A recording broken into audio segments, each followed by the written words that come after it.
be nice if I turned the mic on, but it'd be nice if YouTube actually functioned for once instead of not functioning. We're live right now. That's on you. I mean, it's fine. What is that? That was a burp that got stuck in. We're literally live right now, and that's what you give to the freaking YouTube viewers who are getting this exclusive coverage. No, that doesn't work, remember? Freaking YouTube is absolutely broken. I listen to everything that's been said. So freaking annoying that I have to enter my Twitter login. Why are you saying frickin'? You said we can cuss on the pre-show. No, I didn't. Yeah, you said if I want to say... I never said that. Yeah, I still owe you a lot of cussing. Yeah, I never said that. Those words never came out of my mouth. Doesn't matter. I still owe you a shit ton of cussing. That's... No, that's not true.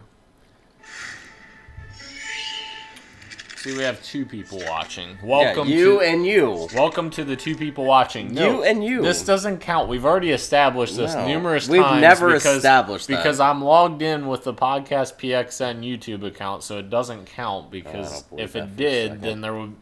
All right. If you're watching right now, post in the live chat so Sean can be proven wrong. I can't see anything. He's clearly clueless as to how YouTube Live works. Yeah, you've never seen Clueless Gamer by Conan O'Brien? We aren't clueless, though. Or at least I'm not. Have you heard some of your opinions? That's debatable. It's not debatable. Oh, there it is. I can cuss again. That's not debatable. That counts still. That still counts still. No, you're wrong. I'm Sorry. That counts as another cuss word. So... All right, let's move this down a little bit because this is a little off and it's driving me insane. There we go. I'm the star. That's much better. You just stopped dead in your tracks. I'm the captain now. You did not have... You've never even seen the movie. You've only seen the clip. What? I just want to make that bigger so we can... What was the end of that movie without looking it up on Wikipedia? I have no idea. I never watched it. There you go. So what are we going to talk about? Let the people know. I'm not talking about anything. Wow. Today is the sleeping podcast. That's not... No. You can stay awake all you want. I will be asleep. Did anyone comment, by the way? No. Nobody commented. Yeah. If you are watching this, no, there's no one watching. Someone's watching because... No one's watching. Well, the government. The government's watching. Technically. So, okay, you're right in that sense. Now only one person's watching. We lost 2 of our viewers because... Yeah, whose fault is that, man? You son of a biscuit. Live. You lint liquor. What? That Orbit commercial. You remember that? Where she's like, you son of a biscuit or something like that? And then she calls the other girl lint liquor. I don't recall that, so no. God, you really have no enjoyment in life, do you? I mean, thing of it is, I'm going to post this in our chat to see if Ben joins. He probably won't, because Tyler said he's watching, so you're proven wrong. That one person watching is Tyler, not my 2 computers that I have on right now. Cool, man. Jeez. That's really neat. It'd be really cool if I had a co-host that actually knew how this worked because, you know. Yeah, well, you have a co-host that actually knows his shit, so you're welcome. That's being that you were talking about, like, I don't care about Nintendo. Nintendo's the worst. What? You said that earlier today. I did not. I never said that. I swear to your God, you did. Those words never came out of my mouth. It did come out of your mouth. It's 8 o'clock, and I want to go to bed. Jeez, wow. Are you trying to rush the show? This is a perfectionist show, and you're trying to rush it. You've not stuttered once. You've not stuttered once. That's absolutely ridiculous. You just want to rush the show. So, you know what? That's just... You're listening to Podcast PXN, PlayStation, Xbox, Nintendo. Let's do this. What's up, guys? Welcome to Podcast PXN, Episode 7. Thank you for everyone joining us in the live chat for coming out to the live show today. Just as a reminder, you can join us each and every Wednesday at 8 p.m. Eastern Time on YouTube. Just search for Podcast PXN. You'll find us live there. I'm one of your hosts, Daniel Prindle, a.k.a. DTM, or Dan is DTM on Twitter, and I'm joined by the pride of PlayStation, Sean Babiak. Sean, what's up? I have a question for you. No, what Do is any of your friends, like outside of people I know, ever refer to you as DTM? No. Or is it just the Minecraft people? No, yeah, pretty much just the Minecraft people that think I'm TDM and they call me that. Yeah. Every time you always say that, also known as. I'm like, well, I don't know who knows you as that. People on Twitter know me as DTM, like people in the Halo community like and stuff. Ian Rappaport, Adam Schefter. Not Ian. I don't care about them. Yeah, but it's like good people that you really like. Yeah, but I don't follow them for. We're derailed I'm making an already. Andrew Luck joke, and you don't even get it. Shut up. I hate Andrew Luck. All right, we always start the show with the PXN news of the week, so let's go ahead and jump right into the show. First up on the PXN news, we have Remedy announcing brand new DLC and 2 paid expansions for Control. So this is super exciting because Control was super awesome. I talked about it, 2 weeks ago? Last week. It was last week. Maybe. Last week. Yeah. Whatever. My weeks It came out at the end of August. It's like the middle of September. It was last week. Whatever. Last week. Whatever. Whenever I talked about Control, but I'm very excited about this content because one of the things they're working on is a photo mode. Obviously, that's something that has been pretty much a staple in all next-generation games because people just want to see awesome photos with their... I'm not a fan of the photo mode add-on. Really? I get it, like, as far as, like, you want to see this, like, look all in its glory. But, I mean, it's not a selling point for me. There's also there's a new game mode that they announced that they're calling Expeditions. Apparently, it's a challenging new endgame mode in which Jesse must help Security Chief explore the mysterious formation and its strange surroundings. What is kind of disappointing for me, we talked about wanting a new game plus. That's what I would like to see on something, and apparently not. I would love to see that because, like I told you, like the end of that game was my favorite part of the entire game, but apparently there's no new game plus in here. One more interesting thing from this, there's 2 new expansions, paid expansions that they announced, one of which has basically an abbreviation that says AWE. And the top of the logo has a picture of Alan Wake in it, and the bottom is Control. So it's almost like they're trying to tease something like some kind of incorporation with Alan Wake, which I would freaking be all over because I loved Alan Wake. I'm not sure how they would do that right now, although the kind of the mystery around the stories are very similar. I'm intrigued to see where they go with that expansion. So the only thing I have a question on is if they, and I didn't read into the story really at all, is it a season pass DLC or is it just 2 separate ones? They're just 2 separate expansions. They didn't say anything about a season pass at all. They might have something that combines them and has a cheaper price point. I was going to say, because that in my mind always has sold me on DLC when I see, like, so as you know, I pre-ordered the Borderlands expansion. And that's coming with 4 already announced DLCs. And if it's anything like the other Borderlands, there's going to be multiple ones. Oh, and they'll be meaty. Yeah. But I'm already getting a discount on that on top of the extra stuff. So it really incentivizes me to go ahead and buy that DLC. Yeah. So I just would hope that they would do that. I know BioShock Infinite did the same thing to me. Yeah. I luckily was smart and did not get Batman Arkham Knights because it just was panning out to be awful, and it ended up being just as bad. That was a train wreck. Live in our chat, Tyler and Ben are both responding about my haircut. Yes, my hair is cut, and it is a shock. But what is that? Vanna Whiting, you man. Vanna Whiting. Put your head right here. The podcast people can't hear us. No, they heard the wind. They heard the wind of my arms going through. Okay, yeah. That's perfect. All right. Daniel's got a neighbor that's moving in next door. He's trying to dress to impress. So I'm wishing him luck. That's not true. But anyways, we'll move on to the next item on the news of the week. I'll let you take control of that one. Ha!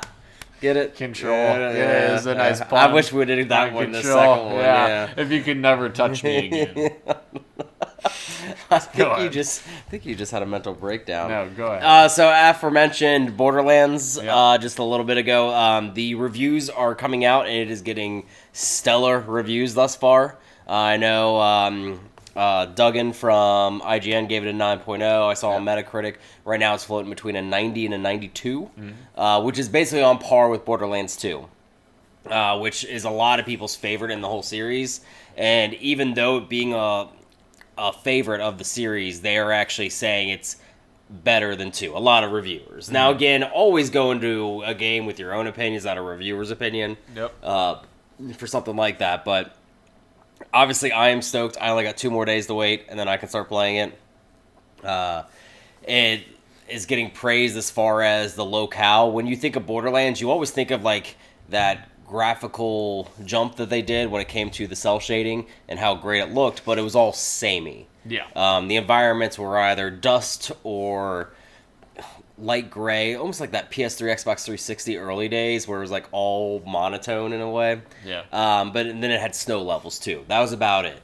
But now when you see these like videos of like these neon planets and these giant sprawling cities and all that stuff, it's looking to be something that you're going to be like, oh man, jaw-dropping almost. It's almost like Rage, the new Rage 2, the trailers that they put out for that game were like super vibrant. It's sort of similar to that. Yeah, I almost think, and I know you're not a fan of the game, but like the relaunch of like the Killzone series, even though we know it didn't stick around, but Shadowfall brought a lot to the table as far as color palette because the first 3 games were so bland. That's what Borderlands 3 is shaping up to be, in my opinion. Honestly, probably next week expect for me to dive in a lot deeper into this. I am one of those people that took a vacation for the game because I am just that excited for it. One, I had to, and it just worked out, but, you know, I think it's going to do gangbusters just like the 2. I don't know if it'll have the feat of the second one, mostly because 2 ended up getting ported on so many different systems. I mean, there's a VR, there's a Vita, which the VR somehow ended up being better than the Vita version, but whatever, which doesn't make sense. That shouldn't translate that well. But I hope that it gets you to maybe... I know you're not a day one person for Borderlands. Maybe. But maybe discount day. That type of thing, especially we know Black Friday deals even with new releases. Yeah, I'm a huge Borderlands fan. It's just there's so much going on right now. I'm trying to push through Gears 5, so if I finish Gears 5 by then I'll probably get it. But that's honestly, that makes me the most nervous because you say that. Link's Awakening's next Friday. Yeah. And obviously there's 2 of my top 5 already gone. Yeah. And I have that pre-ordered as well, and it's just like, okay, luckily Link's Awakening is not going to take me as long as Borderlands. Yeah. They're talking like 40 to 50 hours that you can do for the campaign in Borderlands. Yeah, that's insane. Yeah, so it's going to be meaty. Yep. So we'll go on to the final item on the PXN News of the Week. Short news week, just in case anybody's wondering. We're doing a little bit different structure this week. We're going to have a short news cycle, and then we're going to go into the topic of the show and games we were playing. But then we're going to do like a fun little game at the end, time permitting. But the last news item we have is there's a new Resident Evil game. Evil. Yeah, I'm a little scared about how good that was. But that's how you know I played way too many of them. Yeah. There's a new Resident Evil called Project Resistance. Obviously, that's just a code name right now. It looks super interesting, and a lot of people are comparing it to the Outbreak, I believe, Resident Evil Outbreak game that came out a long time ago. It came out in the PS3 days or PS2. Maybe it was PS2. Yeah, I thought it was PS2. It was because it was in between Veronicas. Yeah. Yes, it was in between Veronicas. So people are comparing it to Not that. Raccoon City. And, oh, God, Not Raccoon City. Raccoon City was awful. No doubt about it. I think when IGN scored it a 4 or maybe even a 3.5, they probably think they scored it too high. Yeah, honestly, that's probably the worst Resident Evil game, and that's saying something because Resident Evil 6 is absolutely awful. I would have to agree with you, especially with how excited I was with 6. Yeah. Because I am in that camp that actually really likes 5. Yeah, 5 I liked as well. I understand that people were not a fan of it changing genres to action-based, but I actually played that game co-op, and I just thought it was a lot of fun. Yeah, it's very similar to the Dead Space series, where Dead Space slowly continued to get more action-y and less horror-based, and Resident Evil 5 was kind of the same way. But I think the transition was safer with Resident Evil than it was with Dead Space, because Dead Space figured out that perfect line on 2, how to get your horror and your action, whereas 3 was, ugh. Yeah, I always wanted to do the co-op, but you got blacked out of like certain side missions if you didn't do co-op. Yeah. I don't know. So this new project looks super interesting, and actually the trailer kind of gives me Left 4 Dead vibes which... It's what I was kind of thinking, and so I haven't told you this yet either, but we'll see how this whole thing measures up to it. But I know, like, my group of friends, they're not really into the horror genre or anything like that. So I know you are primarily an Xbox player, so like if I were to get this, I could vision myself probably getting on the Xbox just to follow that friend base. There we go. But it does look like something, as long as they're going to sell it as the opposite in my mind of that Raccoon City debacle, I will be okay with that. That was so bad. And if they maybe are smart and do Left 4 Dead comparisons. Yeah. Doesn't necessarily have to be a first person or, I don't know, the levels don't have to be constructed the exact same, but you want that feeling. You always want to capture the feeling of another game, maybe not the exact essence of it. Yep, I agree completely. So that's the end of our news of the week. We'll go into the games we are playing. This one's pretty easy for me. Pretty much just Gears 5 and Worms Battlegrounds. Gears of War 5, right? It's still the Gears of War franchise, but it's called Gears 5. I don't understand it, but I think it makes more sense for the franchise just to be shortened to Gears 5. But anyway. I'm just surprised they didn't go after when they launched 4. They didn't go back to like what a lot of games did, which was drop numbers. Yeah. Because I figured they would when Judgment Day came out. And that's what Halo has done now and will continue to do. Because so maybe the next console generation we could see that with Gears. I think they'll do a tentpole. I think they'll do 6, which will wrap up their like current story arc, and then maybe do something like that after that. Yeah. Or maybe the Coalition does something new. Because remember, the Coalition actually had that weird like stealth game that was like in China or something that they showed that trailer for. Oh, yeah. That was when they were called Black Tusk. Yes. And they showed that off. And then 3 years ago? That was like that was more than that, like 5 years ago. Because it was Black Tusk. It was right when Microsoft was, right after they announced their console and everything. And actually, I think it was that first E3 that they showed off the Xbox One a few months prior. That's why, because I forget everything about that conference from Xbox. Yeah, because Microsoft had acquired the rights to develop and publish Gears of War from Epic about, 6 months after they announced that game, and then that game obviously got canceled because they were transitioning to Gears of War. But anyways, that's a side note there. Gears 5, I'm super loving it. The campaign's awesome. Last night I played some multiplayer, and that was fun. Horde as well, but I'll kind of hold off on most of my impressions because I want to talk about that in the topic of the show. He hates the game. That's the bottom line. You can end the podcast. Yeah, no. But I'll get to that in a little bit on the topic of the show. Worms Battlegrounds, just kind of picked it up playing with friends online. Ben and Tyler, we were playing.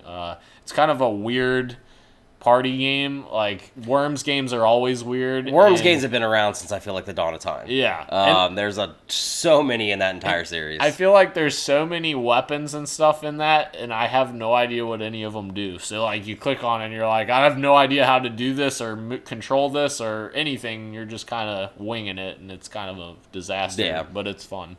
So as far as my games that I've been playing as far as this week, I will admit Apex has only been one time. Whoa. And it's maybe been for like 40-ish minutes. That was it this whole week. Yeah. Just because the rap is done. It's Borderlands time. So I dove more into Darksiders 3. Have a lot more thoughts with it. I am really enjoying the campaign. I am almost done. I have one more sin to collect. And then I will be complete with it. I take back what I said about last week for you playing it. I don't believe you're going to like it as much. So the exploring is there that is in Darksiders 1 and 2 and finding the secrets and all that stuff. And the basic mechanics of those two Darksiders games are there.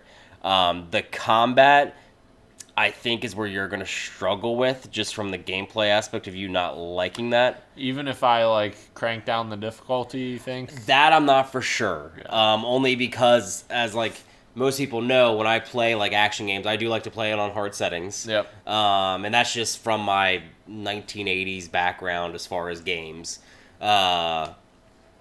So like it's possible it would be easier for you. Yeah. With that sense, because I know they did liken the combat to 1 and 2 if you go down to a lower difficulty. I don't know if that's the way they intended it to be played. Yeah. I actually do enjoy the story. The one thing I will say, though, that has finally peaked its ugly head, in my opinion, is really the glitches. I understand now reviewers about that certain stuff. I was watching you a little bit that one day, and it was like the frame rate was just consistently awful. Yeah, it like will do that every time you load into a new area, which I get. I don't get in today's world. Yeah. I mean, that stuff we were so used to when like we opened a door, it would flip out for a few seconds and you'd be good to go. And I just feel like we're past that point in gaming, so it's just very annoying that it is. Or like during a cutscene, how it'll take a few moments for the textures to pop in. Yep. Or you won't get that detail. So it's just, I understand. They're not a big studio. They're not what THQ was. I mean, it's Gunfire Games and it's published by THQ Nordic. Yep. But it's still not a giant team. I'm just hoping that when we see Darksiders Genesis, we'll see a little bit more polish when that comes out stuff. True. We'll see, because obviously that's a completely new gameplay. Yep. Another announcement from last week when we talked about all the Nintendo Direct stuff. I did get a chance to play as Banjo-Kazooie in Smash Brothers. Banjo. It seems like he's getting generally mixed reactions from the community. Yeah, I heard some people say they didn't like the moveset, I guess. I actually really like him. Oh, okay. I think, and as everyone knows from our first episode, I was not a fan of the Dragon Warrior, Hero. And I really liked Banjo-Kazooie's moveset. Now, I do see a little bit of OP in him. Maybe not so much as like King K. Rool, where when they launched him in this cycle, he is like so OP, it's ridiculous. That's why my friends all banned me from playing as him. Because you can knock somebody out in 2 hits. That's ridiculous. That's absurd. But his jump it almost feels like it's impossible to knock me off as him, because he already jumps high, then he has a floating with Kazooie on his back, and then his up B almost launches a trampoline to get even higher, and then you can kind of float down. That's cool. So it feels a little unfair. Somebody's trying to knock me, I can get back to it, but as you know, Smash Brothers, if you play like how I think you should play, which is items on, I get the purists and all that stuff, but I think it was intended for items, so let's play with items. Oh, yeah. So, I mean, anything can happen. I don't like playing Smash without items. Yeah. It kind of defeats the fun. It's supposed to be just a quirky fighting game, His over B is really cool. It has almost from, I think it's directly from Banjo-Kazooie, but like he does like this rush attack with the feathers of Kazooie showing up there. Oh, yeah. gotcha. So you can only do like 5 and then you have to rest it. So it's pretty cool, but it is a little powerful. Like I was able to knock players off the stage very easily with it. Wow. So I really liked him. I still don't know what to expect when it comes to who was it, Terry Brogan from last week that was announced, the SNK player. Yeah, I have no idea. So, and we obviously, like we talked about, getting more DLC, but this is kind of back to my hope, where I thought Joker was really cool. Yeah. Dragon Warrior wasn't. Banjo is really cool. Probably Terry might not be or something. Right. And then whoever that 5th character is will probably be really good. Who's going to be that 5th character? Has there been any rumors or anything online about that? I haven't seen anything. The biggest rumor that was going on forever was Shovel Knight, but he's an assist trophy, so they're not going to do that. Waluigi, same thing, that he's an assist trophy. There's a character from Super Mario RPG that everyone really wants. Gotcha. But again, I don't know if we're doing the game justice if we're only doing a character for one game. Yep. And at this point, we have yet to do a DLC character from a sole Nintendo franchise. So think outside the box. Yeah. I mean, that's my thought right now, is it's going to be some sort of third party or maybe a Microsoft first party. You think character. Another one? Well, I don't know. So even though Microsoft owns Banjo-Kazooie, they're not associated, quote unquote, with Banjo-Kazooie being their license. Right. Because they've only produced one game with him in it. Right. So like a lot of people still associate that, kind of. Yeah. What about this idea? So there's a new Battletoads game coming. That's What if they did like Battletoads? So I could see either Battletoads. I could see also Crash or Spyro. Yeah. Some sort of maybe old mascot. The only issue with those are Activision. And I doubt they will cooperate with that. Well, though you could say the same thing because Square Enix and Nintendo had a very public breakup. Yeah. When it came to the Sony PlayStation, back when Square Enix was still just Enix and Squaresoft. Right. Very public breakup with Final Fantasy VII going to PlayStation 1 as an exclusive. Right. And obviously they let Nintendo use Cloud, which no one ever saw coming. Yeah. So you never know. I mean, it could be something out of the blue. True. Yeah. Last thing is I did dive in more to the Super Nintendo Classic on Nintendo Switch as well. Mm-hmm. Right now I'm super deep into Super Ghouls and Goblins. So this is a game I played as a kid a lot. Yep. I could never beat it. It's notoriously hard. Yep. The main reason why I could never beat it is I could always get to the final boss the first time. And this is kind of a known thing with it, but it wasn't known then. You have to beat the game twice to beat the game. What? Yeah, so you go through the 8 levels all at once. Yeah. And you only get the 3 lives. Well, then when you get to the castle, it basically does a Princess Peach with a toad thing where you cannot rescue me at this point. You need a bracelet, and you have to go back and do it all over again, but the levels then are all supered up with, like, enemies from different areas of the game and stuff like that. So almost like a New Game Plus before New Game Plus It is, but technically you never beat the game in the first place because you never rescued the princess. True. Obviously, back then, they did a lot of this stuff for replayability. Right. I mean, you only had so many bytes in your cartridge, and games were not aplenty then. Right. So...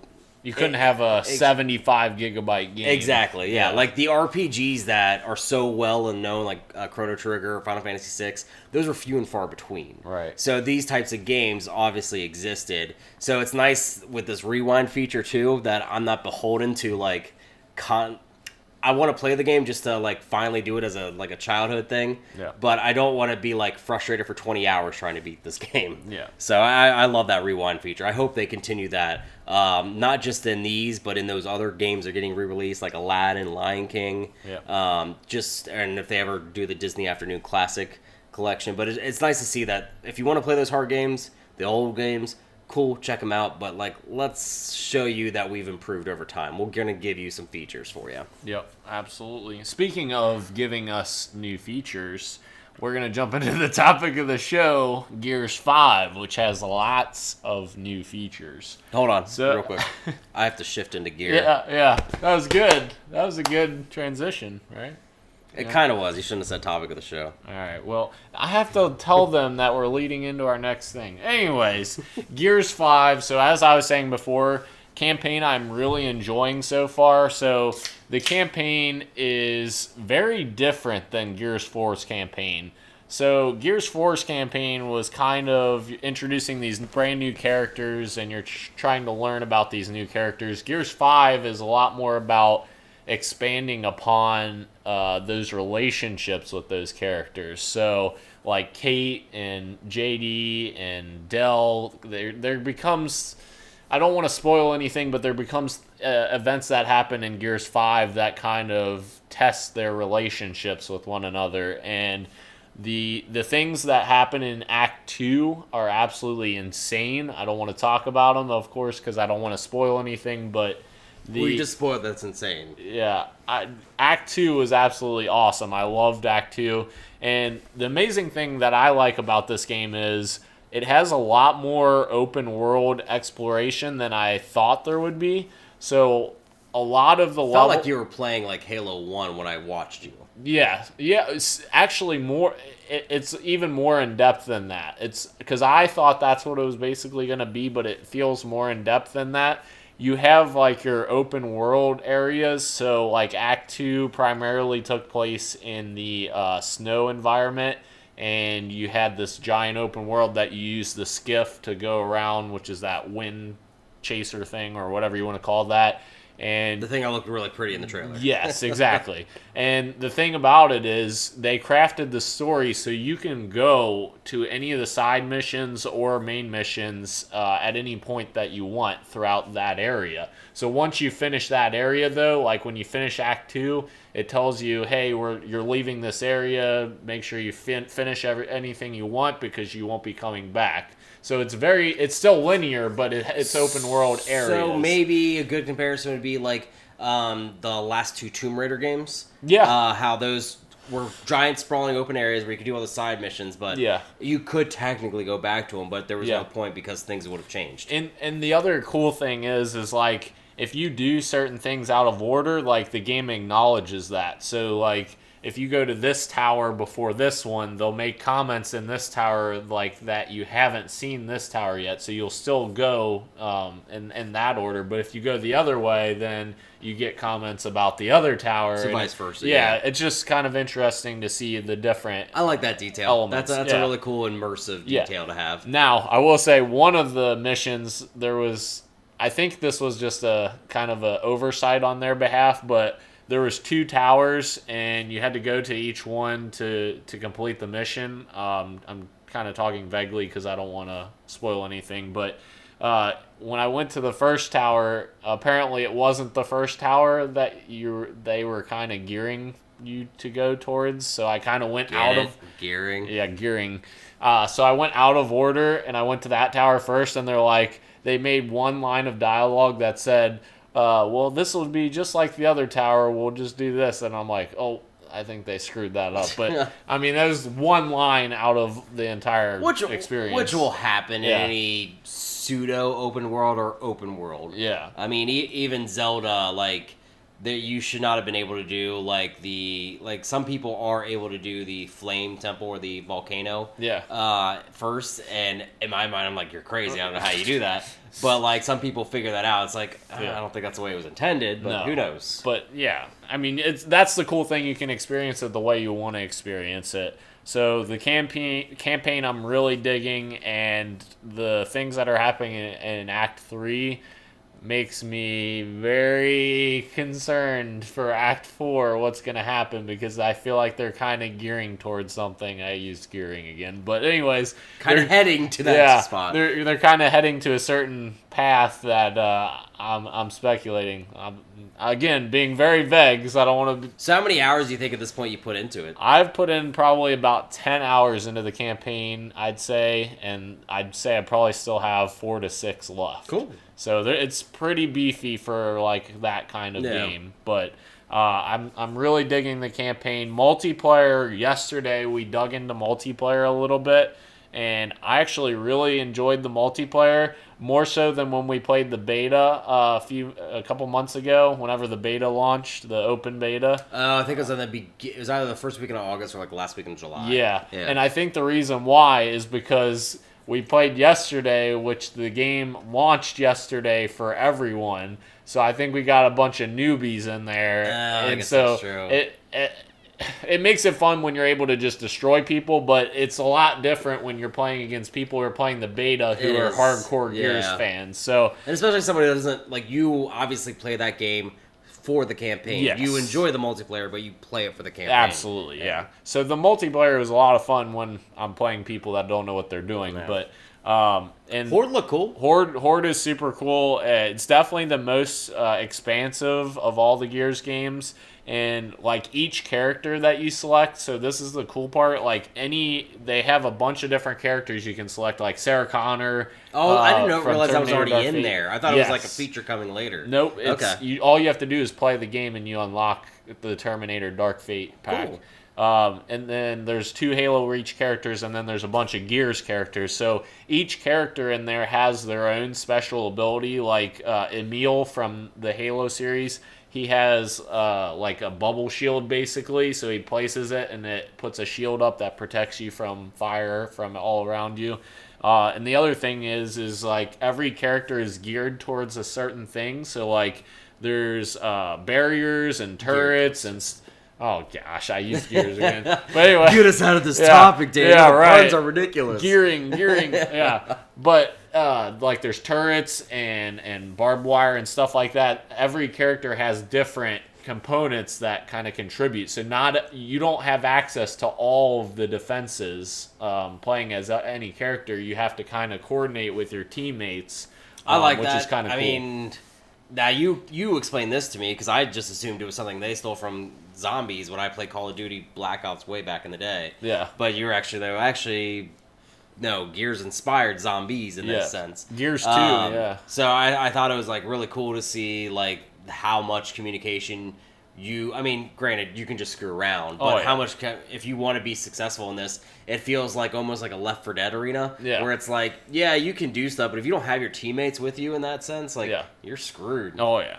If there's one complaint about Horde that I have is it starts very slow. Like, literally the first 10 rounds, I'd say, are pretty much a cakewalk.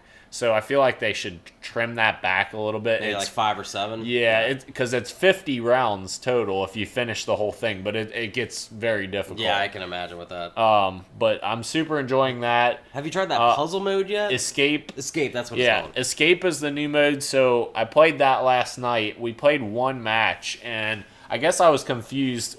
I played it on the easiest difficulty because it was just the standard difficulty. Yeah, try to figure everything out. Yeah. And we played through it, and it wasn't what I expected, but I think that once you increase the difficulty, it will ramp it up quite a bit. So, like, when we played it yesterday, we never felt the pressure of, like, that gas creeping in on you, like the trailer kind of implicates.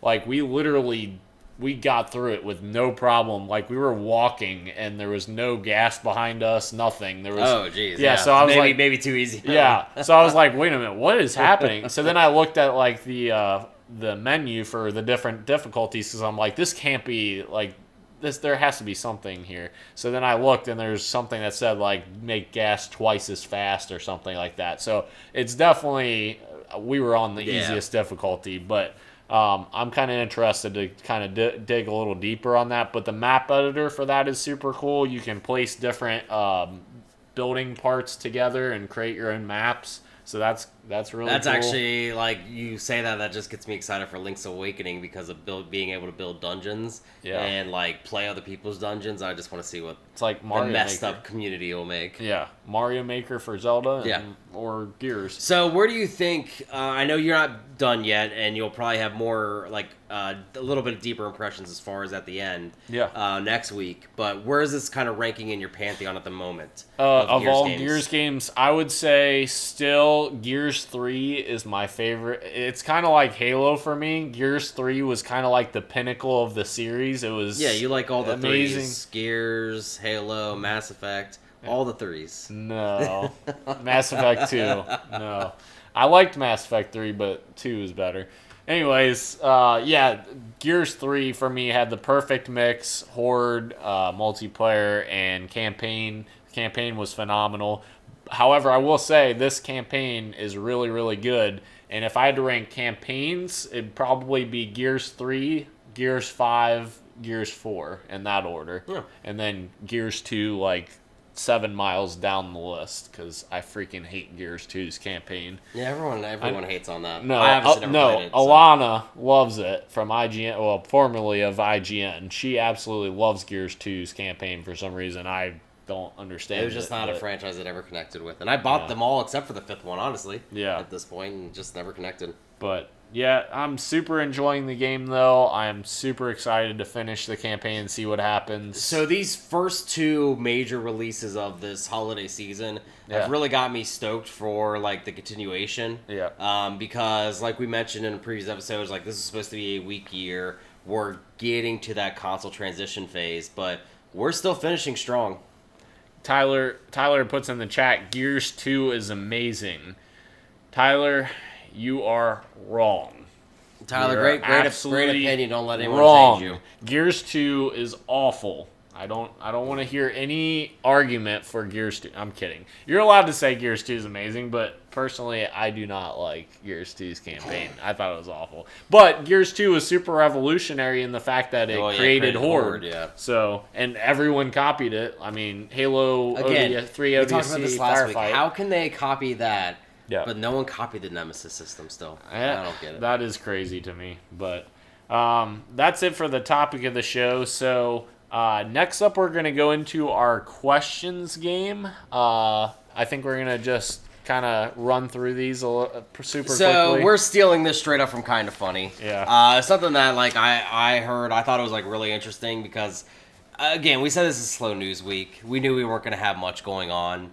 That's why you like Sean more. Wow, Tyler says in the chat, that's why I like Sean more. Well, you're dead to me. Anyways, continue. I just don't have an opinion on Gears.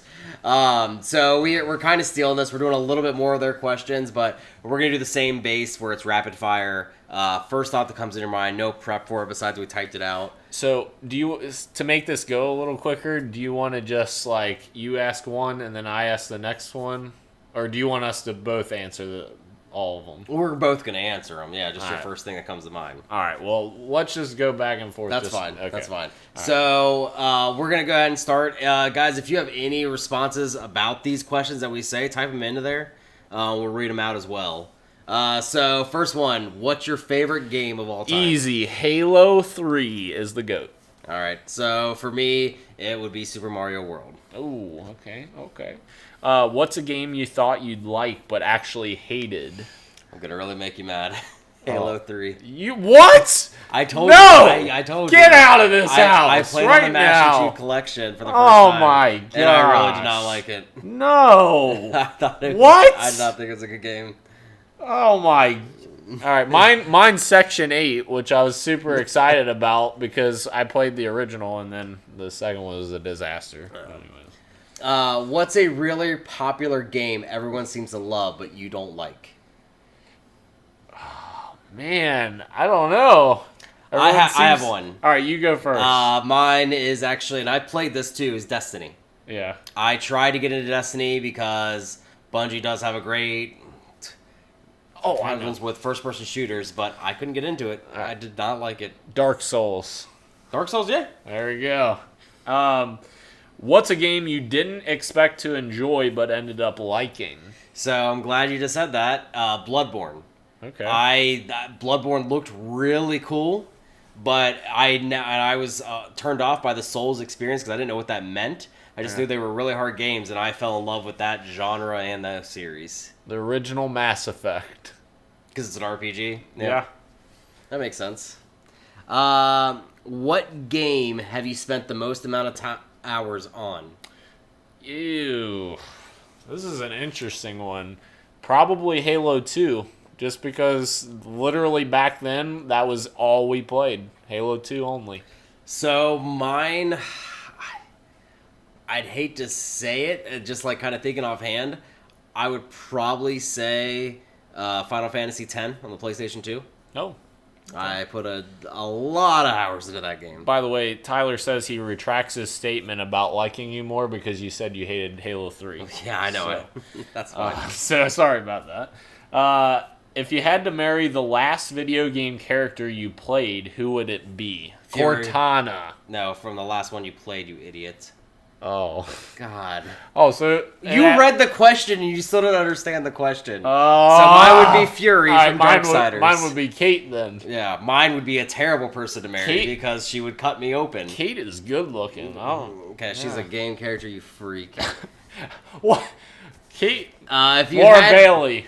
If you had to live in the world of the last game you played, what world would it be? If you had to live in the world of the last game you played, what world would it be? Well, So Gears. Yeah, so yeah. What would that be? Like Earth and going outer space and shit? Oh, well, probably English is not your probably first subject, is it? No, probably Sarah, which is the home world of the COG, and I think it's Sarah, Serra, and that's kind of where all the locusts began. So luckily mine is Earth. Yeah. Downfall is it's Earth after the apocalypse like 200 years later. Oh. So I am screwed because humanity's been wiped out. Oh gosh. All right. What was the first game you ever remember playing? Mario Brothers. Not Super Mario. Mine would probably be TMNT 1989 arcade game with my brother. Mutants in Time or Teenagers in Time? Was it on? There's three Super different Nintendo? types. Yeah, but all three of them got ported to the Super Nintendo. Okay, well, except for the first one. The first one got ported to the Nintendo. The 1989 one's the one I'm talking about. So that would have been the Nintendo one. So I know which one you're talking about. All right. Have you ever pretended to be sick to get out of something so you could play a game? Yes, school. I would count that because that's mine too. What game? Halo 3. Mine was GTA San Andreas. Yeah. Well, funny side note, I used a thermometer back in the day and put it on the light bulb, and you always had to pull it off at the exact time or else it would give you an error code. But anyways, so pro tip. Before Biggs got bought out by Rumpke, they sold games, and they would never ID me. Yeah. So like after I got off school or whatever like that, I walked to Biggs to pick it up, basically, because it was just down the street from my house. Oh my god. So what game did you last 100% complete? I mean, as far as 100%, like did every single thing you could do on it, I would probably have to say Assassin's Creed Black Flag. Wow, that's a while ago. It was like I've gotten so far in so many games. But I know 100% I got every single thing in that game. So I'm going to cheat a little bit. Halo 5 wasn't necessarily 100% because... But that's the question. I know, but it's literally... In the context of Halo 5, it's 100% because there's certain things you cannot get unless you get community challenges. I wouldn't count online stuff. Yeah, so... I would never count online stuff. Yeah. In your opinion, what is the best games console? Xbox 360. Super Nintendo. I had to think about that for a second. Are PC gamers really superior to console players? No. Short answer. Yeah, definitely not. No. Definitely no one's not. superior to anybody. We have some crazy stuff happening in the chat. Ben is asking for me to get a cape body pillow. That's definitely not happening. And a room. I would agree. So that's not happening. Come on, I would agree. What's the next one? What's your opinion on Fortnite? What's your opinion on Fortnite? I actually liked Fortnite. I put a lot of hours into it. Probably from season 2 to season 4, I played a crap load of it, and then I kind of was just like, I need to set this aside, or I'm not going to play anything else. Played it once on my phone, did not like it. Oh. It was not my kind of game. Gotcha. And I don't understand why it's still popular. I really don't. I understand Minecraft because of Legos. Yeah. I don't get Fortnite. Have you ever watched a Twitch stream? Never. I have. Many. Have you ever streamed yourself on Twitch or YouTube? Obviously yes, because we are right now. Oh, crap, that counts? And this is a little plug. We're live Wednesday at 8 p.m. on YouTube. What? For Podcast PXN, yeah. No, the next one's yours. Have you ever used a walkthrough? Plenty of times back in the day. Yeah. Internet used to not work. It was tough to get stuff. You had to go through Prima a lot. Not even just back in the day. I still use walkthroughs a crap ton now. Like online on IGN, I use their walkthrough guides. Well, I guess that's true. I did use one for recipe guide for Breath of the Wild. There were some things I was looking for on Control when I was playing that. I just used. So the one thing I don't like using them for is exploration, though. Yeah, I want to find that stuff naturally. Like that's why the shrines took me forever. Yeah, but when it came to like the recipes, I liked knowing what those all were. And the shrines were so good at like pointing you in the right direction, so you didn't really need that. Yeah. What's the best weapon you've ever used in a game? Best weapon. Energy sword. Cerebral bore from Turok 2. Okay. All right. Like you literally just launched that thing, it traveled all over the place, cut open every dinosaur's head, and they were all dead. Yeah. It was the greatest thing in the world. Have you ever had to stop playing a game because it was too scary? Yes, actually. But I was younger. We were playing in the dark, like complete dark. We were playing Resident Evil Nemesis, which if you know anything about Nemesis, he is procedurally generated in the game where he'll just randomly pop up, and we kept like just walking through hallways, and he would just randomly pop up, and you had like no idea about anything basically. Yeah, and mine would be yes also for Outlast. Really? That game scared the crap out of me. I had to stop playing it. I was like, oh my gosh, this is intense. I liked Outlast's story that you found. I hated the guy that kept chasing you. Yeah. It annoyed me. Oh, that freaked me out. Like when he grabbed me through that part that you had to squeeze through. In the first like 3 minutes? Yeah, I was freaking out. Has a game storyline ever made you cry? Yes. I would agree too. Halo 3 again. When Cortana, you find Cortana. That was such sad music. It was perfect. Last of Us.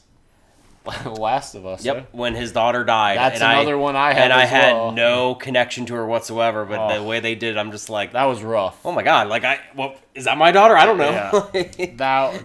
that was rough. Yeah.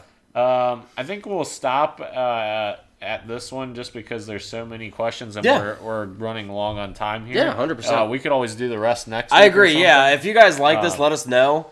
Yeah. Like it's just short, sweet answers. So we'll do this last one. What's your favorite fighting class? Warrior, Mage, or Rogue? Hold on, real quick. Tyler, thanks for calling me out. I ran out of Mountain Dew.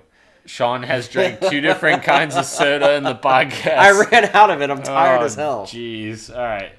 It has been a long work week, and he will attest to that too with himself. What's your favorite fighting class? Warrior, Mage, or Rogue? Oh, God, that's so hard. Just as I was giving you crap earlier, it always depends on the game. I would probably go, honestly, Rogue, because a lot of times the Rogue ends up being some sort of subclass of the Archer. Yeah. And I like playing from afar and seeing what I can do. It's like Diablo 3, I love the Necromancer, even though I know he's OP. Mine would be Rogue as well. Usually they're like stealth-based as well, and I love having stealth-based elements like the Hunter in Destiny. I love that. That's my favorite character there. So that's it for that. So if you guys like that, we can finish those questions next week, possibly. And we'll go ahead and jump into the final topic of the show, top 5 games on the go. So we're going to talk about our top 5 games on the go. This includes any handhelds, any Switch, Game Boy, DS, etc. So my first one is Pokemon Red, Blue, Yellow. I'm kind of combining them all together because they are all one entity. So shouldn't you just go with Pokemon Yellow because it had all blue and red? Yeah, I should. Minus the glitch. I mean, yeah. And Yellow was the best anyways because Pikachu. No, Yellow was the worst because it took out the glitch. Oh. I love the rare candy glitch. Whatever. Pokemon obviously was awesome back in the day. As a little kid, I absolutely adored that franchise and watched every single one of the episodes of the TV show. I missed that freaking TV show. That was awesome. TV show's still going on, bud. Yeah, but it's like Japanese. Well, it was before too. But I mean, obviously, Pokemon's associated with kids, and if you get out of it, I tried like 2 generations ago to see if I could get back into it. Yeah, I couldn't. You couldn't. Yeah. So that's kind of my thoughts on that. It was just an awesome experience. So sticking with the Game Boy, basically a launch game with the Game Boy, Tetris. So everybody knows Tetris. Yeah. It is one of the most recognizable and famous video games, not just from being a puzzle game, but just from that music. Yep. You hear that music, you know you're playing Tetris. To this day, I actually still play some form of Tetris. I bought Tetris Effect last year for PSVR, which was I hope one day I get you to get a chance to experience it because it is Tetris, but it's like a really cool, like immersive experience with the whole thing. Yeah. But on the Game Boy, playing that like during car rides when we didn't really have the money for anything else besides that. Yeah. Like my mom actually played that with me. Like we would do the 2-player. It was a lot of fun. So it gets non-gamers involved. Yeah, it does. Yeah, that's cool. So my next 3 here are going to be all Switch games. This is basically a Switch list for me at this point, but the next one... I have one Switch, so you're good. My next one is my favorite Switch game, which is Zelda Breath of the Wild. That game is just phenomenal. All of the shrine stuff, like what we were talking about before, loved exploring every one of the shrines and finding out like what was unique to each shrine, because every shrine had its own like own deal. Minus the gyroscope. Yeah. It just didn't work that well at launch. I really liked the puzzle shrines, and I wish there was more of them. I kind of was like, the combat shrines, I was just like, I agree, yeah, 100%. Yeah, and they just didn't have the same impact for me, but those puzzle shrines were amazing. I would pay for, like, yeah, more like, of that's, so, like, there's a lot of predictions going around that the next holiday game for Nintendo next year will be Breath of the Wild 2. Right. That's something I hope that they learn, that the shrines are cool, but people are really missing dungeons. We didn't have dungeons in Breath of the Wild. Yeah. And that is where you get your huge puzzle elements. So I'm really hoping somehow that makes a comeback. Agreed. Because that would be really cool to have. Yeah. Yeah. Dude, you can't go wrong with that. I mean, this generation, regardless of how Switch launched into this generation, being kind of in between, that'll be considered a top 2 game of this generation. Possibly, yeah. Possibly, yes. Yeah. So my next one is actually an indie game, Hotline Miami. So I actually got this on the PS Vita. This is how I first found out about it, or first played it, I guess I should say. But it is a top-down isometric shooting game with a lot of 80s mantra as far as like just how everything goes. You switch different heads as far as like a chicken, a cow, like, and it gives you abilities. But it's very bloody, very bloody. For being a pixel game, like, you mess people up, you cut off limbs, all this stuff. But it's really cool how, one, it's difficult and there's a lot of strategy involved in it. Right. But two, just how the aesthetic was itself. Like, you felt like you were in almost like an episode of Miami Vice. Interesting. With like in an adult way. Gotcha. And the story, I couldn't tell you what it's about. It's a very messed up story with a lot of like subplots to like real world kind of kooky things. But that is whatever. That was king of gameplay. That was a lot of fun. Gotcha. Cool. My next one is obviously another Switch game, Smash Brothers Ultimate. So for me, it's just like, how do you combine every character from every Smash game ever and not consider it one of the best handheld games of all time? Because to me, it's just like, the concept of that is insane, because they had so many publishers and so many IP owners that they had to collaborate with to all agree upon this one title and get all of them in there. And there's over 50 characters now? Is it more than that? Go a little further up, buddy. By 50 more. Is it 100? Yeah. Really? It'll be at, I think, after the final DLC will be at 94. That's insane, man. Because they count Echo Fighters and all that stuff. Just that alone, that sheer fact alone, like, there's so much variety in the gameplay, and I get tons of people love Melee and Brawl, but for this to be a on-the-go experience on the Switch and to have the ability to play as any of your favorite characters from the Smash franchise, so I love the ability of Smash Brothers Ultimate.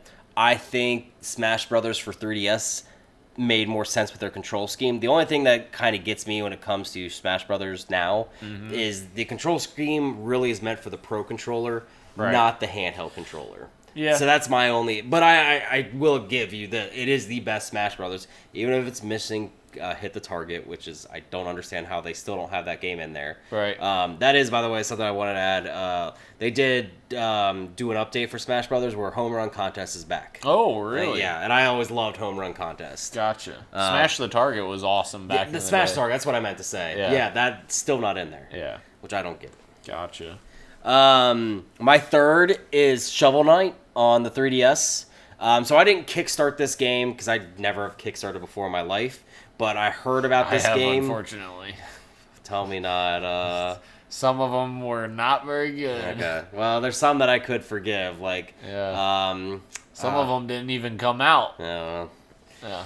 I was trying. What's the Bat and the Lizard game from former Rare Oh developers? yeah, ukulele, and that was one I backed. Okay, that was a smart one because even though it got decent reviews, it still looked cool. Another thing I backed was a freaking physical thumbstick controller thing that they announced for like phones, and I stupidly backed it, and they never released it. They just took my money. Yeah, that sounds. I was right. like, "Are you serious?" So then I never kickstarted again after that. But. So everyone knows the story of Shovel Knight. I think we even talked about this last week during everything with Shovel Knight Dig.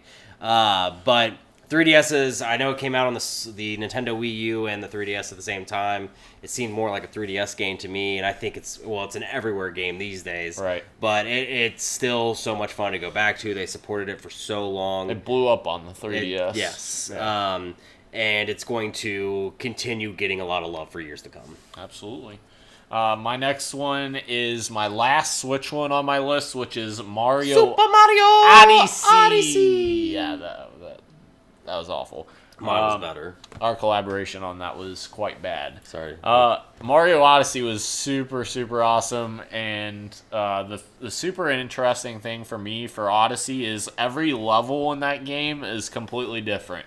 Like, I feel like I'm playing a different game in every level. Like the New York level was like just New Donk City? So different. Yeah, New Donk City, New York essentially, but it was so different on every level, and I loved it. I really debated putting Super Mario 3D Land on here because I really love that game as well. 3D Land or 3D World? 3D Land was on 3DS. DS. Okay. Yeah, I'm sorry. Switch is not really a portable. Yeah, 3D World was on Wii U, and then they ported it to. They have yet to. Everyone really wants them to, but they haven't. Yeah.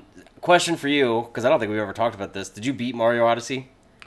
And yeah. When I mean beat, did you beat the last two, Dark Side of the Moon and Darker Side of the Moon? No. Okay. I was just curious. I did not. Because those are very hard platforming levels, for me. I gave up on them. Okay. Yeah. They were a challenge. I felt like a god when I did because of how the floating mechanics go. I was just curious. Yep. My fourth is Metroid Fusion for the Game Boy Color. This actually got re-released a bunch of times. It was even after the 3DS was failing. This was a thank you game for early adopters of the 3DS. Because I remember my friend Chris got it. I didn't actually buy a 3DS initially because I didn't need the 3D. I didn't know why it was super there. expensive, too. It was like $250. $300. I think it was $300. You might be right, yeah. But it's a Metroid game, and it kind of reminds me like an updated version of Super Metroid. While obviously Super Metroid's thought of more fondly, I think Metroid Fusion gets an unfair rap. A lot of people do give it crap because of its story or its sense of a story, but it was really cool that your main enemy was another Samus in that game that was like hunting you down. That's weird. A lot. The fusion aspect of like you had different types of suits that could do things like running in water, all this stuff. The bosses were really cool too. Again, it takes place in a spaceship like all the other ones do. But I really like this updated version of it. Cool. So my last one is going to be an interesting one, and I haven't actually played this in a while, but I loved this game when I was in college because I would just basically sit in between classes and play it on my iPad or my phone. Clash of Clans. Definitely not. Definitely not Clash of Clans. So my last one is Hearthstone, which... It's kind of funny how I actually encountered this game. I like to listen to Game Scoop a lot, and Damon on there would constantly... That's why I downloaded it. Yeah, because Damon likes the things I do. Yes. Yeah. He would constantly talk about Hearthstone and how he would play it every night, and I think he still plays it every night on his iPad or whatever. And I was just like, all right, I got to check this out. So one day in between classes, I was like, all right, I'll download this and check this out. I downloaded it, and I literally played it my entire junior and senior year. Well, I say junior and senior, my 5th and 6th year because I changed my major so many times. But anyways, that's another story. My last 2 years of college, I played it a ton just between classes, and that game is so much fun. I love the card game element, and I love like adding your own So deck. you know what's funny now that you just say that, because obviously we've known each other a while, but not like decades or anything like that. Right. But no, when I first met you, I remember a huge game that came out that you were obsessed with that you didn't mention, Pokemon Go. You were huge into that because I remember you went up to when you were doing your night projects and stuff like that, you would actually go around and stuff. That is true. Yeah. We went up to NKU a lot to kind of go around campus because they had so many of the stops. But I kind of fell off that pretty quickly. No, I can understand. I mean, I tried, and I even told you that. I tried for a week, but and I know they've updated a lot of this now these days, but like when you couldn't do any battles, it's like, well, what's the point of Pokemon? Well, you want to catch them. I was like, yeah, but that's not what I found fun in Pokemon. I always thought battling was. Right. So my fifth one is it is a portable game now. It wasn't originally. It was a Steam game. But Hollow Knight. Gotcha. I know I've talked about how excited I am for the sequel, and a little bit as far as this being a clash between like Metroid and Soulsborne games.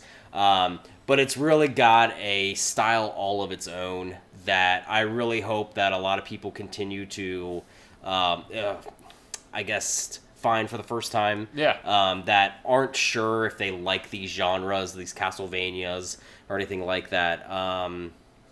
Or Metroidvania, sorry. It's just such a fun game, and the amount, like, I've beaten Hollow Knight. I actually beat the extra boss. I've done all the DLC. I still have yet to find, though, one of the bosses, because I still can't figure out how to get to one area. Use a guide. I know, but I told you just a second ago, I don't like to do that for exploring. But I did see, like, a picture of it, and I know it's in the dream world. I just have yet to find that specific thing to, and at this point, I've kind of given up. But I just really like that it's portable for that. So you would rather give up than look up a guide online and just do it real quick? Well, at this point, I couldn't do it real quick. Okay. Because a lot of those games, you have to have that continued muscle memory. Or muscle memory. Like, if I don't beat Darksiders here the next couple of days, I'll be done with it. Because of Borderlands. Yeah. Because even Chris made a comment to me, my friend, that, he's not going to be wanting to do anything because he needs to power through it before Borderlands. And he's right, because... And I think you might agree with this too, is once you get to a certain point and that next thing's on the horizon, you're counting it down, and then you're like, I'm either going to do this, or I know my backlog, what it looks like now, I'm not going to get back to it. That's just the reality of what we like to do as a hobby. Exactly. Yeah, that's the same thing with me with Gears. I'm trying to finish Gears campaign, which I want to enjoy it as much as I can as well, but I want to finish it so I can move Luckily, on to you have a little bit of a gap between your anticipations. True. Whereas I have a week for Zelda. Unless I'm getting Borderlands. Oh, that's true. That's true. Yeah. But on the PlayStation. What? I'm not getting it on PlayStation, no. That's fine. I no. Multi-platform on Xbox One X, the most powerful console in the world. All right, guys, that's the end of our show. Let us know what you guys thought of that questions game. We may finish up those next week, but we appreciate you guys coming out to the live show. We are live, remember, every Wednesday at 8 p.m. Eastern Time on YouTube. You can find 3 plugs this episode, for the record. I know, that's amazing. Can't beat that price. We're off to a great start here. So you can always follow us at Podcast PXN on Twitter, Facebook, all of those places. And we will see you guys next week. Deuces. See you.